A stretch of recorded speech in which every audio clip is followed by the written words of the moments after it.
على هذه النية ولكل نية صالحة والحضرة النبي المصطفى الفاتحة. بسم الله الرحمن الرحيم. الحمد لله رب العالمين الرحمن الرحيم مالك يوم الدين إياك نعبد وإياك نستعين صراط الذين أنعمت بسم الله والحمد لله والصلاة والسلام على رسول الله سيدنا وحبيبنا محمد بن عبد الله وعلى آله وصحبه ومن والاه. سبحانك لا علم لنا إلا ما علمتنا إنك أنت العليم الحكيم. اللهم أخرجنا من ظلمات الجهل والوهم وأكرمنا بنور الفهم وافتح علينا بمعرفة العلم وزين أخلاقنا بالحلم واجعلنا من الذين يستمعون القول فيتبعون أحسنه وارحمنا وأنت أرحم الراحمين. اللهم اهدنا واهد بنا ويسر الهداة لنا واجعلنا سببا لمن اهتدى وأكرمنا وارضنا وارض عنا وأنت أكرم الأكرمين وأنت أرحم الراحمين. صلى الله على نبينا وحبيبنا محمد وعلى آله وصحبه وبارك وسلم. وبعد، فقال المصنف رحمه الله ونفعنا بعلومه: باب المراقبة، إلى أن قال: الثامن عن أبي هريرة رضي الله عنه قال: قال رسول الله صلى الله عليه وآله وسلم: من حسن إسلام المرء تركه ما لا يعنيه. حديث حسن رواه الترمذي وغيره. Alhamdulillah, puji syukur kehadirat Allah Subhanahu wa taala kita panjatkan yang atas limpahan rahmat dan karunia-Nya sehingga pada malam hari ini kita dapat kembali bertemu untuk melanjutkan kajian kita pada kitab Riyadhus Shalihin karangan Al-Imam Al-Hafidh Muhyiddin Abu Zakaria Yahya ibn Sharaf An-Nawawi Asy-Syafi'i rahimahullahu taala wa nafa'ana bi ulumih. Mudah-mudahan kesyukuran kita pada saat ini menjadikan setiap nikmat yang Allah berikan dapat kita ubah menjadi keberkahan, utamanya pada bulan Rajab ini, yang mudah-mudahan hari-hari kita dipenuhi dengan berkah di bulan Rajab, kemudian dilanjutkan dengan bulan Sya'ban, dan semoga Allah mempertemukan kita dengan bulan Ramadan dalam keadaan Islam, iman, ihsan, dalam keadaan sehat dan afiah, penuh rahmat, penuh barakah, penuh maghfirah dan ridhaan Allah Subhanahu wa taala. Sampai kita masih pada bab al-muraqabah. Al-thaminu, ini adalah hadis yang ke-8 dari bab al-muraqabah pada kitab Riyadhus Shalihin, atau hadis yang ke-67 dari seluruh rangkaian hadis yang ada di dalam kitab ini.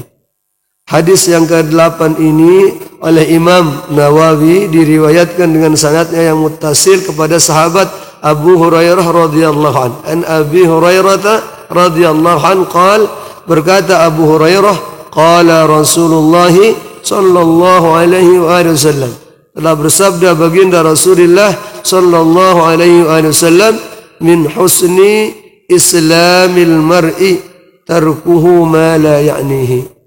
Dan sebagian dari tanda kesempurnaan seorang muslim, Islam seseorang itu, tarkuhu ma la ya'nihi, dia meninggalkan apa saja yang tidak memberi manfaat baginya. Hadisun hasan, hadis ini adalah hadis dengan sanad yang hasan. Rawahu Tirmidzi, diriwayatkan oleh Imam Tirmidzi wa ghairuhu, dan selain Imam Tirmidzi. Dalam arti kata selain Imam Tirmidzi, daripada imam-imam yang lain yang mungkin sanadnya lebih rendah daripada Imam Tirmidzi. Ini kata sebagian orang-orang yang memberikan ta'liq terhadap hadis ini. Kata Imam Ibnu Salah, hadis ini adalah salah satu daripada 4 hadis yang merupakan puncak kesempurnaan di dalam ilmu adab. Jadi kalau Islam itu ada Islam, ada iman, ada ihsan, maka adab atau akhlak di antara sekian banyak hadis Nabi sallallahu alaihi wasallam, menurut sebagian ulama di antaranya Imam Ibnu Salah mengatakan bahwa hadis ini adalah 1/4 daripada ilmu adab. Ada Imam Ibnu Abdul Bar dalam kitab Muqaddimah Tamhid, beliau mengatakan bahkan setengahnya. Tapi menurut Imam Ibnu Hajar Al-Haytami dalam kitab Fathul Mubin, syarah daripada Al-Hadis Al-Arba'in, mengatakan bahwa ini malah justru keseluruhan daripada ilmu tentang adab. Ilmu tentang ihsan itu tersimpul secara keseluruhan isinya di dalam hadis ini. Mana yang 4 itu kata Imam Ibnu Salah? Pertama, hadis yang mengatakan la yuhibbul mar'u hatta yuhibba li nafsihi hatta yuhibba li akhihi ma yuhibbu li nafsihi. Seseorang itu tidak sempurna imannya sampai dia kemudian dapat mencintai saudaranya sebagaimana dia mencintai bagi dirinya. Ini satu. Yang kedua, hadis ini kata beliau, yakni di antara tanda kesempurnaan Islam seseorang, dia meninggalkan segala yang tidak memberinya manfaat. Yang ketiga kata beliau adalah man kana yu'minu billahi wal yawmil akhir falyaqul khairan aw liyasmut. Barang siapa yang benar-benar beriman kepada Allah Subhanahu wa taala dan hari akhir, hendaklah dia mengucapkan kalimat yang baik, kata-kata yang baik, atau kalau tidak, hendaklah dia diam. Sedangkan yang keempat katanya hadis baginda Rasulullah sallallahu alaihi wasallam yang berbunyi la taghdab, la taghdab, la taghdab. Jangan marah, jangan marah, jangan marah. Bahkan pengarang kitab Al-Jawahir Al-Lu'lu'iyah berkata, apabila ingin seseorang menjadi wali, hendaknya amalkan 3 ini. Ciri wali itu ada 4 ini kata. Yang pertama yakni dia bisa mencintai bagi orang lain apa saja yang dia cintai bagi dirinya sendiri. Yang kedua, yakni dia meninggalkan segala yang tidak memberinya manfaat. Kemudian yang ketiga, dia tidak berbicara kecuali yang baik dan diam atau diam. Dan yang keempat, dia tidak marah. Ini kata beliau. Tapi dulu kami pernah dengar Tuan Guru Zain Abdul Ghani itu, jadi kalau siapa yang mau jadi wali, cuma 2 saja syaratnya katanya. Apa? 1, jangan marah. 2, harus pemurah. Artinya apa? Kalau orang suka marah-marah dan pelit, tidak mungkin jadi wali. Tidak mungkin jadi wali. Itu kata beliau. Wallahu a'lam bishawab. Ini adalah hadis yang termasuk min jawami'il kalim. Termasuk di antara mukjizat baginda kita Rasulullah sallallahu alaihi wasallam, yakni kalimatnya sedikit tetapi makna yang dikandungnya menyeluruh di hampir semua kehidupan. Dalam hadis ini kata para ulama yang mensarah hadis ini adalah min husni islamil mar'i, ini termasuk khabarun muqaddam, kabar yang didahulukan, sedangkan tarku ma la ya'nihi adalah mubtada muakhar. Terkadang ada kalanya khabar itu didahulukan di dalam kalimat, kadang ada kalanya mubtada itu diakhirkan. Biasanya kalau dalam ilmu uslub dikatakan sebagai al-udul katanya. Dikatakan oleh para ulama dalam hal itu. Jadi tanda kesempurnaan Islam seseorang, sebagian min adzal tab'id, sebagian di antara tanda kesempurnaan Islam seseorang itu dia meninggalkan hal-hal yang tidak memberi manfaat baginya. Bagaimana kemudian kita untuk mengukur manfaat? Terus pada apa saja hal itu? Dalam hal ini Al-Imam Al-Ghazali rahimahullah wa nafa'ana bi ulumi dalam kitab Ihya Ulumuddin mengatakan kepada kita, wa qala Al-Ghazali rahimahullahu ta'ala ilaju tarki ma la ya'ni ay ya'lam anna al-mauta baina yadayhi. Orang-orang yang selalu melakukan sesuatu yang tidak memberi manfaat baginya, baik dalam kehidupan agama dunia maupun akhiratnya, maka obatnya adalah ay ya'lama, hendaklah dia benar-benar menghadirkan pengetahuan di dalam dirinya, annal mauta baina yadayhi, sesungguhnya kematian itu mengincarnya dan berada di hadapannya.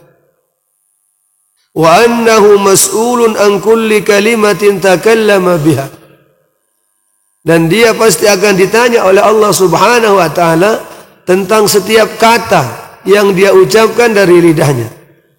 Wa anna anfasahu ra'sa malih. Dan sesungguhnya tarikan nafasnya adalah modal utamanya untuk menghadap Allah Subhanahu wa ta'ala. Wa anna lisanahu syabakatuhu. Dan lisannya itu ibarat seperti jaringnya yang berada di tangannya.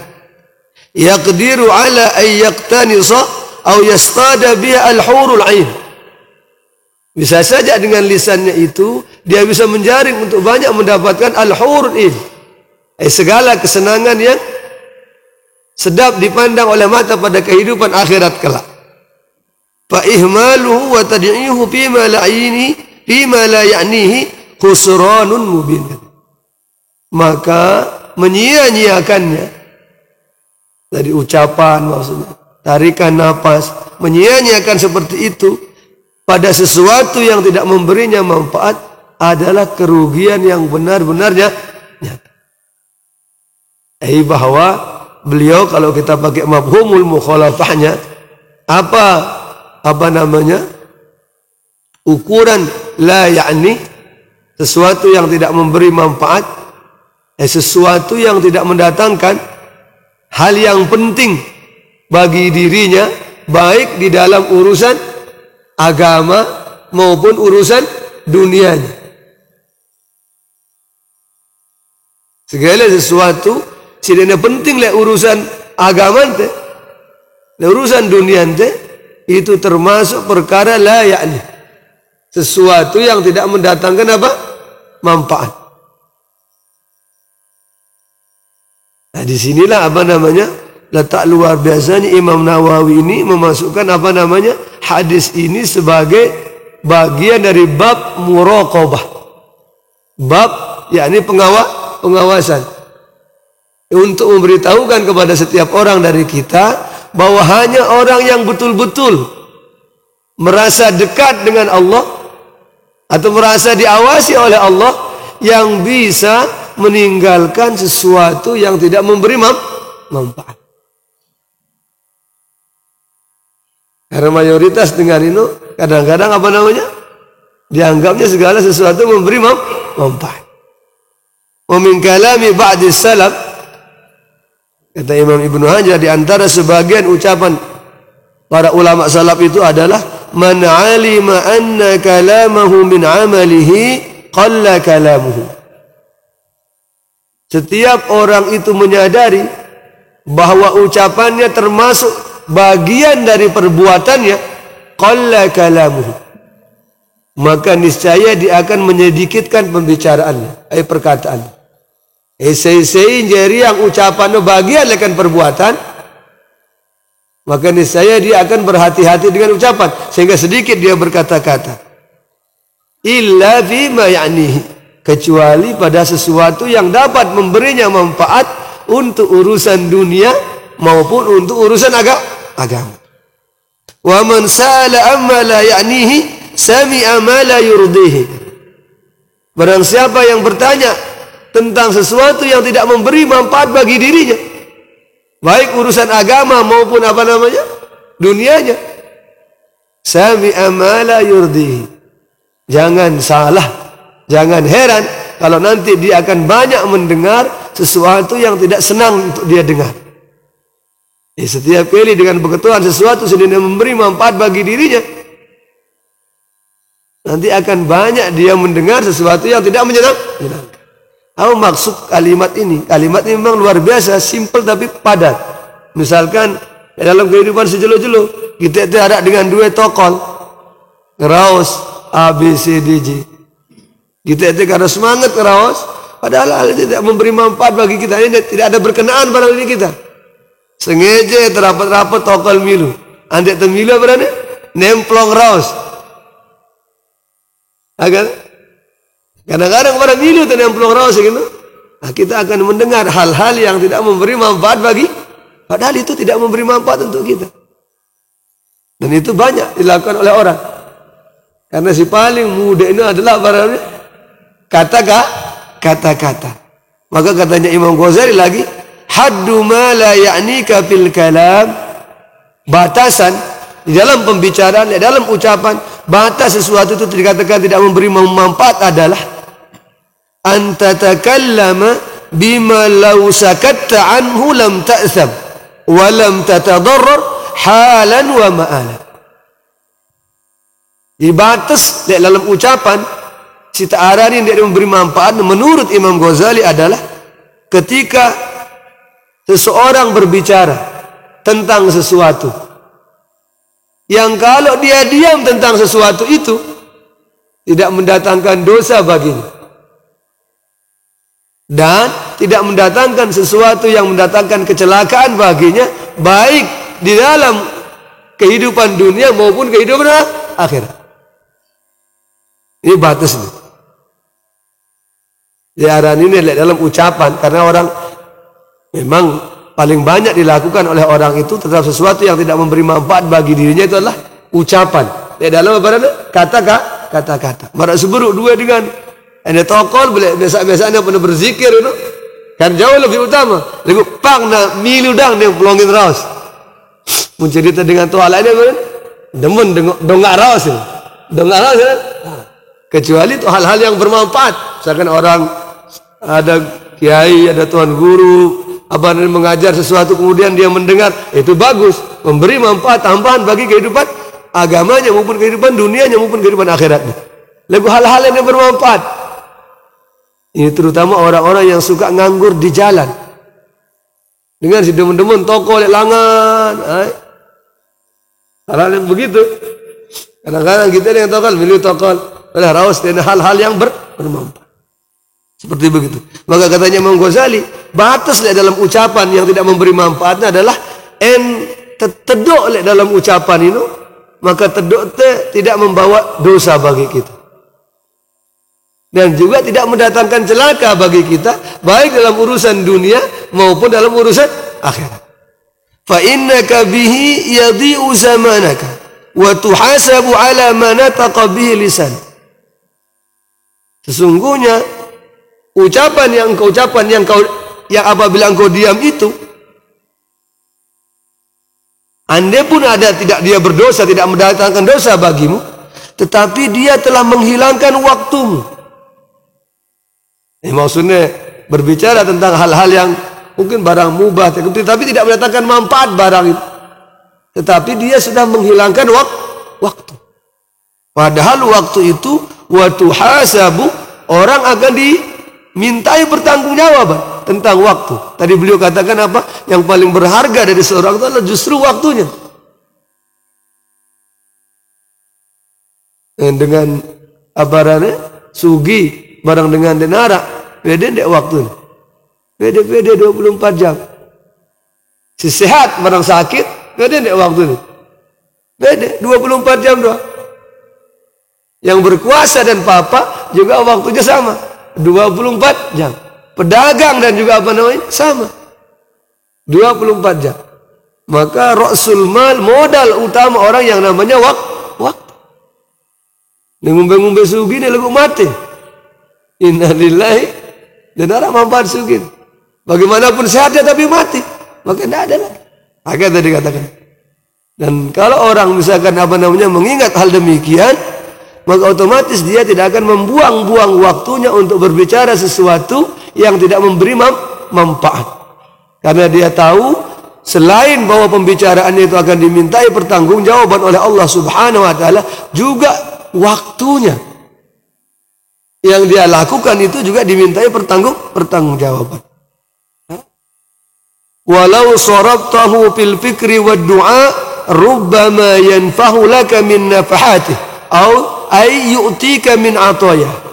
Kalau seandainya waktu tadi yang kau gunakan untuk berbicara hal-hal yang tidak memberimu manfaat itu, engkau gunakan untuk berpikir, maksudnya merenungkan pelajaran agama, merenungkan ciptaan-ciptaan Allah, merenungkan umat Rasulullah sallallahu alaihi wasallam, merenungkan bukan menghayal, memikirkan mereka, atau untuk berdoa, bisa saja dengan itu Allah akan menganugerahkan kepadamu min ataya, berbagai macam anugerah-anugerahnya. Walau sabbahata buniya laka qasrun fil jannah.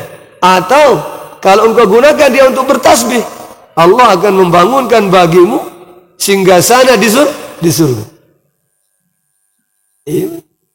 Akan daripada melakukan atau membicarakan hal-hal yang tidak memberi manfaat.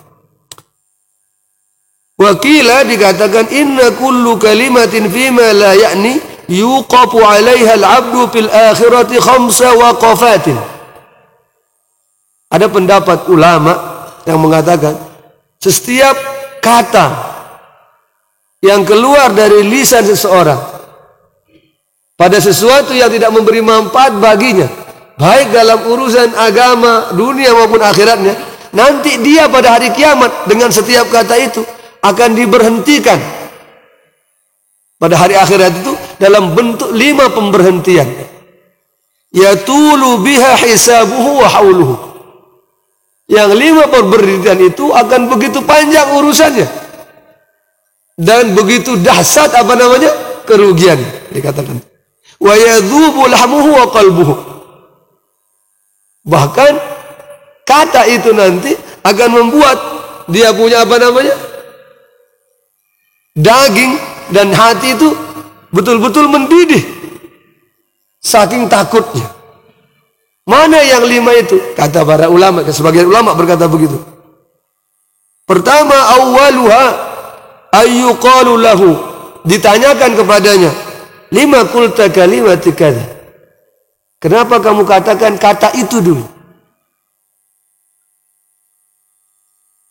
Akanat mimma ya'nika, apakah kata itu betul-betul memberimu manfaat, memberimu kepentingan untuk mengatakannya? Ini pertanyaan pertama. Dan selamat saniha, datang kedua.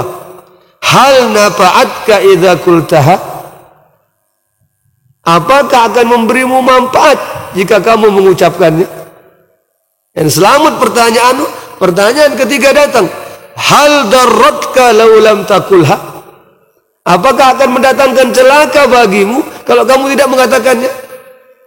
Yang keempat, halla sakatta farabihta salamata min aqibatiha, bukankah lebih baik kamu diam sehingga kemudian engkau mendapatkan keselamatan sebagai balasan? Yang kelima, halla ja'alta makana subhanallah walhamdulillah wa la ilaha illallah wallahu akbar faghanimta thawabaha, kenapa kamu tidak ganti saja kata itu dulu dengan ucapan subhanallah walhamdulillah? Ini menurut sebagian ulama. Ada pendapat begitu, bahwa orang itu akan ditanya nanti itu per kata-kata, tidak hanya per kalimat. Setiap kata-katanya ditanya oleh Allah Subhanahu wa ta'ala. Nah, kalau ada orang ditanya begitu, itu termasuk hitungan yang berat. Hitungan yang berat. Nauzubillah min dzalik.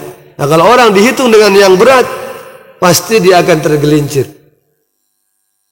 Maka dianjurkan kita untuk berdoa itu pada waktu imam membaca atau kita membaca ayat di dalam surat Al-Ghasyiyah itu, inna alaina hisabahum, Allahumma hasibna hisaban yasira. Yang terdengar dari imam, Allahumma hasibna hisaban yasira. Untuk baca Quran biasa pada waktu baca hal ataka hadithul ghasyiyah sampai kita di ayat yang terakhir, dianjurkan kita untuk berdoa di saat itu, Allahumma hasibna hisaban yasira. Ya Allah, hitunglah kami dengan hitungan yang mudah. Apa kira hitungan yang mudah itu? Begitu dilihatkan amal, buku catatan amalnya, tidak banyak pertanyaan. Tapi kalau orang ditanya dengan seperti begitu, inna lillahi wa inna ilaihi rajiun. Ada sebuah cerita dalam satu kesempatan tentang hal yang begini ini, yakni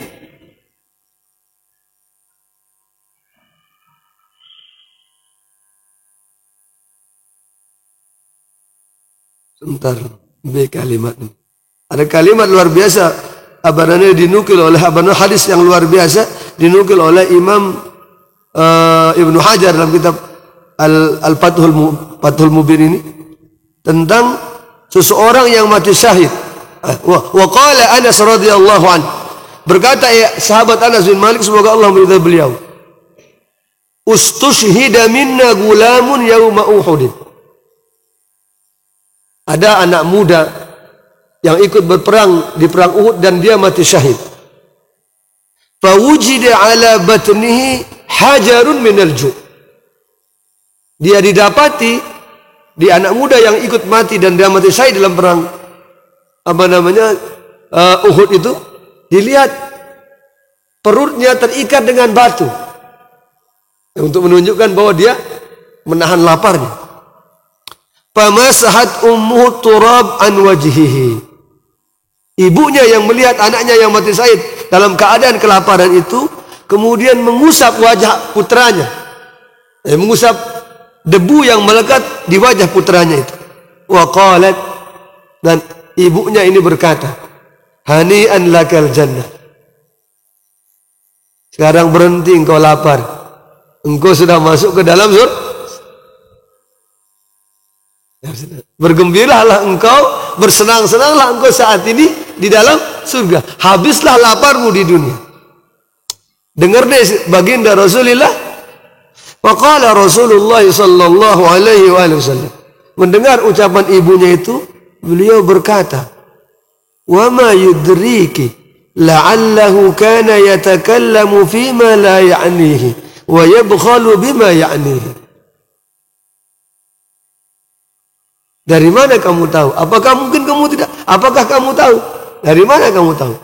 Wa ma yudriki la'allahu, bisa saja putramu ini pernah berbicara sesuatu yang tidak memberinya manfaat, atau dia pernah bakhil pada sesuatu yang memberinya maksudnya bakhil, menahan kata-katanya pada sesuatu yang bisa memberinya manfaat. Ada beberapa taklik dalam hadis itu, bahwa seseorang itu jangan cepat-cepat mempersaksikan seseorang itu sebagai apa namanya, meyakinkan gitu, tanpa istisna, insya Allah surga, insya Allah surga. Jangan pastikan kamu pasti masuk surga. Ya, Rasulullah itu ingin apa namanya, mewanti-wanti seseorang, hatta orang mati syahid harus ada apa namanya, insya Allah, dengan harapan berdoa mudah-mudahan anak ini masuk surga, tapi tidak berani memastikan, hatta dia di situ mati syahid. Maka nanti ulama kan bisa membagi mati syahid itu macam-macam. Ada orang syahid di dunia tapi tidak syahid di akhirat. Maksudnya apa? Dia tampaknya syahid di dunia, tetapi di akhirat tidak dikatakan sebagai orang yang mati syahid. Apa sebab? Karena dia berperang hanya untuk mendapatkan rampasan perang, mati dia. Itu kata sebagian ulama di dalam hal itu. Ini ada seorang anak muda dahulu pernah mati syahid bersama dengan Rasulullah, ikut berperang di perang Uhud, dan kemudian ibunya ketika melihat mayat anaknya ini terikat perutnya dengan batu karena menahan lapar. Ketika ibunya mengusap wajahnya, ibunya berkata, hani'an lakal jannah. Bergantilah semua kesusahanmu dengan surga saat ini. Ini harapan seorang ibu. Tapi Rasulullah SAW kemudian mengingatkannya, wa ma yudriki la'allahu yatakallamu fima la ya'ni. Bagaimana kau tahu? Bagaimana engkau bisa memastikannya bahwa dia pasti di surga? Jangan-jangan dia pernah mengucapkan sesuatu yang tidak memberinya manfaat. Atau wa yabkhalu bima ya'nihi. Dia bakhil pada sesuatu yang memberinya manfaat. Tadi sudah kita kasih tahu yang pertama taklif. Yang kedua, yang lamban membuat orang masuk ke dalam surga, diantaranya adalah menggunakan kata-kata, ucapan, memperbanyak ucapan-ucapan, perkataan-perkataan yang tidak memberi manfaat, atau diam pada hal-hal yang memberi manfaat, bakhil dalam hal yang memberi manfaat. Contohnya misalkan seperti hadis Nabi, kalimatani khafifatani 'alal lisan sakilatani fil mizan wa habibatani ila rahman. Ada dua kalimat, habibatani ila rahman, yang fi riwayah dahulukan sangat disenangi oleh Allah yang Maha Rahman, ringan di lidah dan berat di timbangan. Subhanallah wa bihamdi, subhanallahil azim. Kan ringan. Lagu pelit itu yang ucapnya. Jarang tuh ucapnya. Ayo bisa jadi begitu. Akan na'udzubillah min dzalik. Qala Ma'ruf.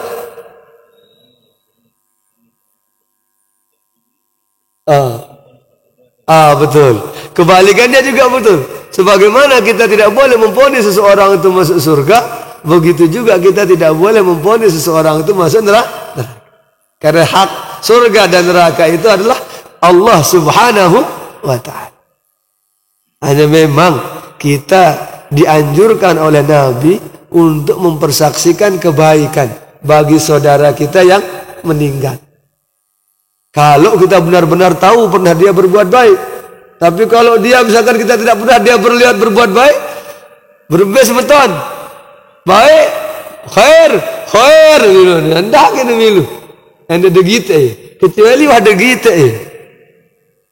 Makanya pernah Tuan Guru Mustafa Kampeknu lebih baik katanya beliau kalau selesai kita sholat jenazah itu lebih baik kita menghadap kepada jamaah, kita tanyakan bagaimana kalian mempersaksikan mayit ini, baik apa tidak, daripada kita melanjutkan doa katanya. Karena doa itu paling bagus dalam sholat. Lagu itu barat itu sembahyang malik itu berdoa belu. Ini menurut beliau, wallahu a'lam. Bisa kita boleh setuju, boleh tidak setuju. Ya kan? Adikan sembahyang tak terbelu sembahyang berdoa waktu sembahyang jenazah itu, baru kemudian setelah itu salam cukup sekali saja pertanyaan.